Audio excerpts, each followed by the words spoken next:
เอาไปลืมกดเอาไปคาลิเก้คุณจะเยอะเอาไปต่อ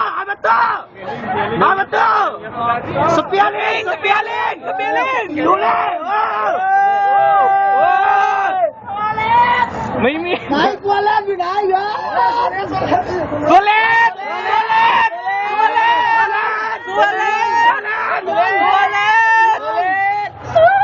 เฮ้ยยืนนานด้วยตัวเล่น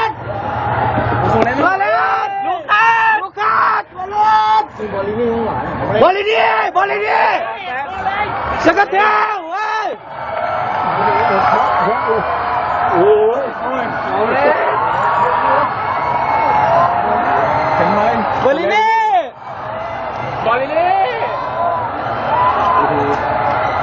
ขอเท้าสกัดเท้ามึงได้ยินกูไหมเฮ้ย